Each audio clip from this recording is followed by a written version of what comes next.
اللهم اجعله خالصا لوجهك الكريم وبارك لنا فيه وزدنا منه واجعله في ميزان حسناتنا يوم القيامة يا رب العالمين۔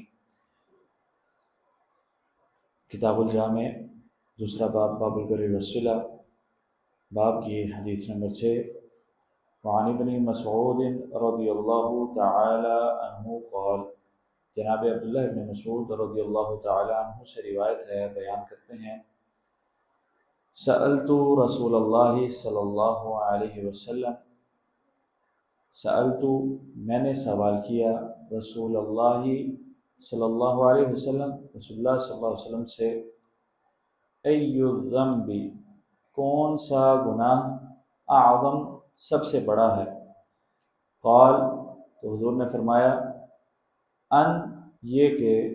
تجعل تو بنائے، للہ اللہ کے لیے، ندن کوئی شریک، وہو جبکہ وہ ذات ہے، خلقک جس نے تجھے پیدا کیا، قلت پھر میں نے کہا، ثم پھر، ایون کون سا گناہ سب سے بڑا ہے اس کے بعد، قال تو حضور نے فرمایا، ان یہ کہ تقتل تو قتل کرے،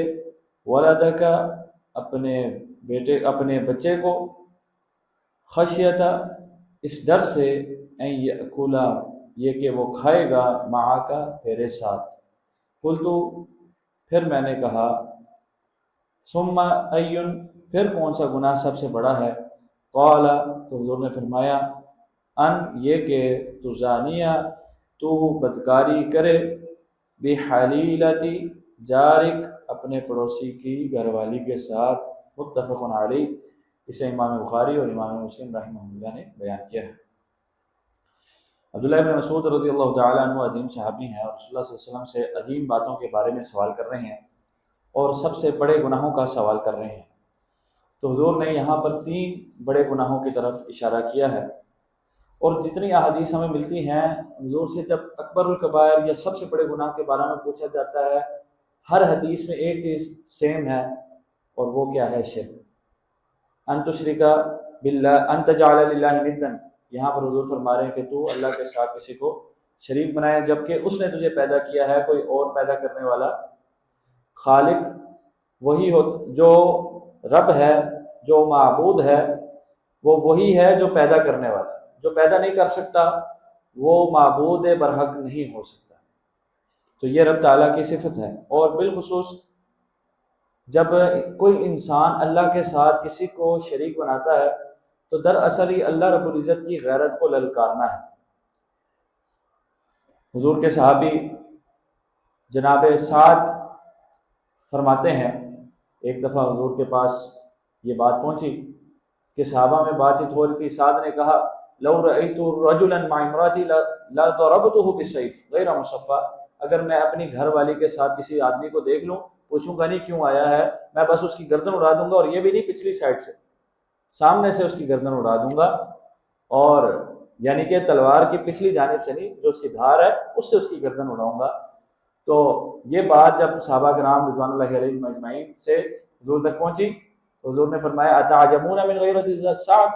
کیا تمہیں سعد کی غیرت پر تعجب ہو رہا ہے؟ لأنا اغیر منہ، سعد کی غیرت تو کچھ بھی نہیں، میں سعد سے بھی زیادہ غیرت مند ہوں، میری غیرت سعد سے بھی زیادہ ہے، واللہ اغیر منی، اور جو اللہ رب العزت ہے اس کی غیرت مجھ سے بھی زیادہ ہے۔ اللہ رب العزت اپنے ساتھ کسی کو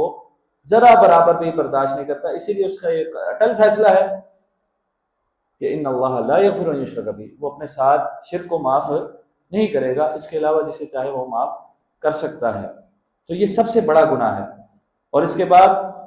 اولاد کو اس ڈر سے قتل کرنا کہ وہ کھائیں گے، یا یہ ڈر کہ انہیں کہاں سے کھلائیں گے، رب تعالیٰ فرماتے ہیں، وَلَا تَقْتُلُوا أَوْلَادَكُمْ خَشْيَةَ إِمْلَاقٍ نَحْنُ نَرْزُقُهُمْ وَإِيَّاكُمْ، تم اپنی اولادوں کو اس مفلسی کے ڈر سے، اس ڈر سے قتل نہ کرو کہ کہاں سے کھلائیں گے، نحن نرزقهم وإياكم، ان کا رزق بھی میرے ذمہ ہے، تمہارا رزق بھی تمہیں ہی پہنچاتا ہوں۔ انسان اپنے رزق کا بندوبست خود کہاں کر سکتا ہے؟ اگر اللہ رب العزت بارش نہ برسائے، دانہ نہ اگائے، اناج نہ اگے، اور وہ اناج جو اگتا ہے اس کے خریدنے کے پیسے رب تعالیٰ مجھے آپ کو نہ دے، تو ہم کہاں سے خرید سکتے ہیں؟ نہیں کر سکتے۔ یہ اللہ رب العزت ہمیں دیتا ہے،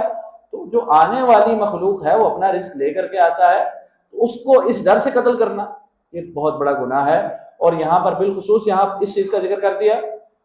اور سورہ فرقان میں رب تعالیٰ نے اسی سے متعلق ایک آیت میں بیان کیا عباد الرحمن کی صفت میں کہ والذین لا يدعون مع اللہ الہا آخر ولا يقتلون النفس التي حرم اللہ الا بالحق ولا يزنون۔ یہ عباد الرحمن اللہ کے بندے، نیک بندے، اہل ایمان، ان کی صفت میں سے کیا ہے؟ اللہ کے ساتھ کسی اور کو نہیں پکارتے، کسی اور کو اللہ کا شریک نہیں ٹھہراتے، اور نہ حق قتل نہیں کرتے، اور زنا نہیں کرتے۔ تو اس حدیث میں اسی